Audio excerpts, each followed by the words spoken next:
सबसे ज्यादा तो बात देकर गलत की आ रही, तो थारे में क्या बीमारी बढ़ गई ऐसे इतनी देर में? अब लोग तो ठाव फिरो थे, मुझे भी धरती पाड़ देने सब लोग कर देने। अब पता नहीं एकदम क्या राग जुड़ा, बोला भाई वोट मांगने चल खड़ा ऐसा। भाई क्या बताएगी, मैं तुम भी वोट नहीं दे रहे तो मैं किसके दो जाऊं? मुझे बताओ। चलो गुजर तो मेरे कहने से देने का नहीं हिंदुस्तान। मैंने पहले ही कहा था या तो मुझे बुलाइयो ना चुनाव में, और जो मुझे चुनाव बुलाओगे तो मुझे 1 महीना पहले बुला लियो। अगर 1 महीना पहले मैं चुनाव में आ जाता तो अब के यहाँ सरकार निर्दलीयों की बढ़ती, पार्टी की। 66 में हरियाणा भी आजाद हुआ, फिर भाई पार्टियों को वोट क्यों दो, आजाद को दो ना। उन 200 साल की लड़ाई में गांधी परिवार का एक व्यक्ति नहीं मरा। इसलिए भाई चुपचाप ही करो काम को, बिल्कुल। ये सारी बिरादरी के लोग, मैं बड़ा वहां गया राणा जी के मकान पे, मुझे बहुत खुशी हुई। सारी बिरादरी के लोग थे, देख तो ही खुश हुए बेचारे। नो बोल जी बस कलायत वालों को मना लो। भाई ईमानदारी की बात तो यार फंस गए हम तो, है ना कहें। अगर हमें नो पता होता कि कलायत भी वोट देने का रूठ रही, तो हमारे लिए तो भाई कहीं मरने को जगह हिंदुस्तान में है। लोग कमाल की बात, इसी हरियाणा से गए हम, इसी हरियाणा से। इस चौतरे की कसम इस हिंदुस्तान में कोई राजपूत नहीं खाता, इस चौतरे की कसम। यहीं से गए, यहां से जाने के बाद आज तक किसी का नाम नीचे नहीं करा। पहली बार मैं अपने जीवन में पहली बार किसी प्रत्याशी के लिए वोट मांग रहा। मैं किसी के लिए वोट नहीं मांगता भाई। मेरा काम तो गरीब की, मजदूर की, किसान की लड़ाई लड़ना, और मैं लड़ूं। यार कमाल की बात है, समझ में नहीं आई आज तक।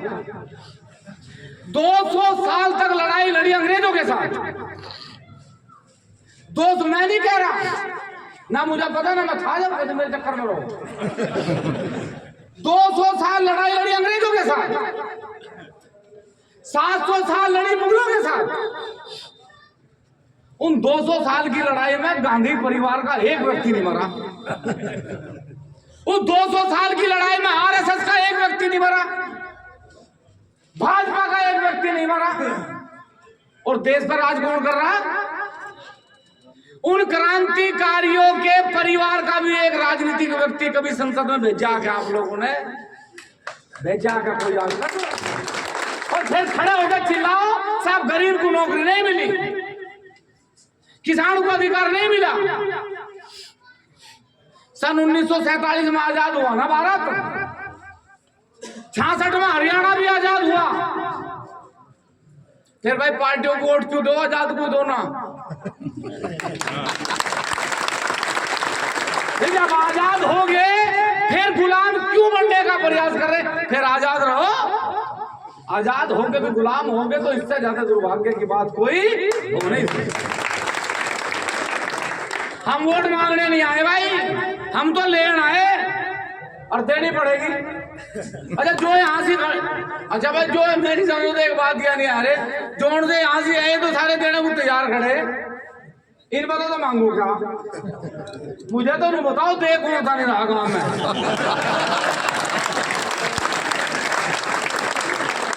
जो दे नहीं रहा उसका तो ढंग बैठाऊं, यहाँ तो सारे दे रहे ना। क्या भाषण दूर, राशन दूर, नहीं समझ में आ रही। जो दे नहीं रहा उसका नाम बताओ, उसका बैठाऊं। चेला कोई नहीं, यही तो दुर्भाग्य है मेरा। दुनिया में मेरा चेला ही नहीं हुआ आज तक कोई, सारे गुरु है उसका। मेरे द्वारा ही सीखे, फिर मुझे ही पढ़ा है। मेरा निवेदन आप लोगों से है, यदि ईमानदारी साहब ये चाहते हैं कि इस बार ये सत्ता और सत्ता के लोभी लोग, माता और बहनों का अपमान करने वाले लोग यदि सदन में ना जावे तो आप लोगों की जीत है, वरना आप जीत के भी हारोगे। ये ध्यान रख लेना इस बात। कुछ नहीं होता वोट, अधिकार आपका है, आपका अधिकार है, कोई छीन कर नहीं ले गया सबसे पहले। अब भाई किसी का स्वागत कर दिया आपने तो वो वोट लेके आपकी वोट तो 5 तारीख में पड़ेंगे ना, 5 तारीख में ही तो देने ना वोट। भाई जो आया उसका सम्मान, बात खत्म। अब वोट तो आप लोगों को देनी ना, कलायत वालों की और बातें वालों की। सबसे ज्यादा तो बात देकर कलायत की आ रही, तो थारे में क्या बीमारी बढ़ गई ऐसे इतनी देर में?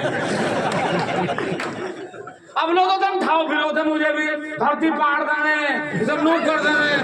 अब पता नहीं एकदम क्या राग जुड़ा, बोला भाई वोट मांगने चल खलात में ऐसा। भाई क्या बताएगी, मैं तुम भी वोट नहीं दे रहे तो मैं किसके दौरा जाऊं? मुझे बताओ। चलो गुजर तो मेरे कहने से देने का नहीं, हिंदुस्तान किसके दौरा जाऊं वोट मांगना? मतलब मेरी तो समझ था भाई पैर का खड़ा हो जाए। एक तो मुझे नहीं बताओ मुझे जाना कहाँ? इस चौंतरे में तो जितने खड़े तो सारे वोट दे रहे नहीं भाई।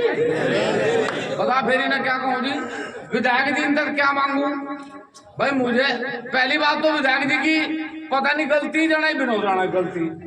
मैंने पहले ही कहा था या तो मुझे बुलाइयो ना चुनाव में, और जो मुझे चुनाव बुलाओगे तो मुझे 1 महीना पहले बुला लियो। अगर 1 महीना पहले मैं चुनाव में आ जाता तो अब यहाँ सरकार निर्दलीयों की बढ़ती, पार्टी की। पर ये डर हो गए, मैं भी डर हो गया, मगर पता नहीं क्यों नहीं बुला रहे। यहीं से गए इस गांव से, साल बहुत हो गए, इसी गांव से गए, इसी चौतरे के मान सम्मान को पूरे भारत में बढ़ाया। कहीं जरा सी चूक नहीं होने दी आप लोगों के लिए। उत्तर प्रदेश में जाके भी हमें लोग हरियाणा के कहें भाई, यहीं के कहें बाढ़ के ही कसम खावे लोग। तो निवेदन कलायत वालों से, बातें वालों से है, अगर यहाँ कह के भी वोट आप लोगों ने ना दी तो हम नहीं मानते कि हम कहीं किसी सीट पे जाके किसी के लिए कभी जीवन में अपील भी करें। ये आप लोगों को सोच, अरे वोट ही तो है, दोगे तो हो किसी ना किसी को, दोगे नहीं दोगे किसी ना किसी को तो दोगे। अरे मैं मांगना है आपका, मुझे ही दे दो भाई, मुझे ही दे दो। और रही बात सुनो मेरी, सारे फोन फान ठाने की, भाई सतविंदर राणा जी 2 बार विधायक रहे, मुझे नहीं पता थारी क्या नाराजगी है, पर मैं तो इतना यकीन दुआ सकूं ये नहीं करेंगे भाई मेरे पे कर लियो, मेरा 24 घंटे खुला रहे। वोट का लोकतंत्र में बड़ा महत्व है, इसलिए निवेदन है, गरीब मजदूर 36 बिरादरी के लोग यार वोट दे रहे।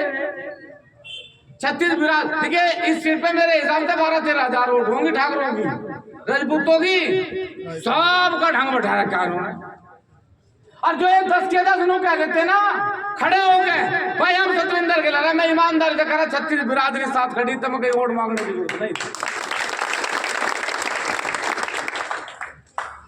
तो भाई मेरे कलायत वालों, मैं तो निवेदन खासकर थारे तक करना भाई, घर घर जाओ, समझाओ, 36 बिरादरी में गांव में जाओ, लेकिन कलायत की वोट एक भी अंगे ते अंगा होनी नहीं चाहिए। अन्य जरूरत तुम्हें पड़ेगी फिर ध्यान रखो इस बात का। तुम धने धर का बैठो यहाँ कहीं कहीं साल, सारे मान सम्मान के लिए पूरा हरियाणा लड़ा। और सुनो, 2 लड़ रहे थे, 2 पान इधर आ गए, इसलिए पान धरा के दूसरा बैठ गया, इसलिए आना पड़ा भाई। चलो अब हम कह सके सारी बिरादरियों से, सारे समाज से कह सके कि भाई मान सम्मान की लड़ाई को बना के रखियो। तो भाई हमारा निवेदन है, मेरे चाचा था वो नूना सोचो उत्तर प्रदेश आया, दिमाग में तो काट दियो, जमीन यहाँ भी है, भी कब्जा करा जाएगा फिर। इसलिए भाई चुपचाप ही करो काम को बिल्कुल। ये सारी बिरादरी के लोग, मैं बड़ा वहां गया राणा जी के मकान पे, मुझे बहुत खुशी हुई, सारी बिरादरी के लोग थे, देख तो ही खुश हुए बेचारे। नो बोलो जी बस कलायत वालों को मना लो भाई, अरे मैं मनान भी किसा आया उन्हें जो मुझे मना रहे थे 4 महीने पहले, 4 महीने पहले मुझे मना रहे थे, अब मैंने मनाना। तो भाई कलायत वालों, भत्ते वालों, अब 2 दिन यही हूँ। रोटी भी यहीं रहेगी, पानी भी यहीं रहेगा। या तो मेरा ढंग बैठाओ और नहीं तो अपना बैठाओ भाई, तुम लोग है भाई। भैया तो मेरा बैठाओ और नहीं तो मैं थारा बैठाऊंगा। तुमने मत एक का बैठा का विधायक जी का तो बैठा बैठाना भाई। ये तो बने पड़े, सब लोगों का सहयोग है। हमें पता है इनका सब ऊब लिए, सब छक लिए इनके।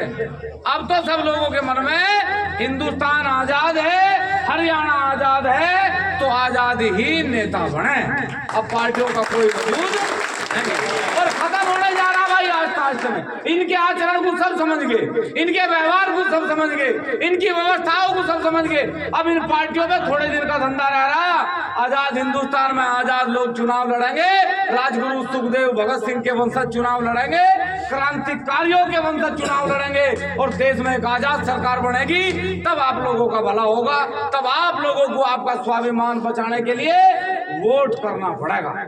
इसलिए मेरा निवेदन, मेरा आग्रह आप लोगों से है कि भारी मतों से जिता के सदन में भेजें और सदन में जाके इस गरीब की, मजदूर की, छत्तीस बिरादरी की आवाज को उठावें। ये मेरा आप लोगों से भी निवेदन है, माननीय विधायक जी से भी निवेदन है। आप सब लोग भाई, मैं तो देखो विधायक जी, मुझे तो अब कहीं की जिम्मेदारी नहीं। मैं तो 2 दिन यही हूँ, आज भी यही हूँ, कल भी यही हूँ। मैं तो इसका बातें कर कलायत में तो जब जम्मा, जब ये मेरा ढंग बैठा देंगे या मैं इनका बैठा दूंगा। जय हिंद, जय भारत, जय छत्तीसगढ़।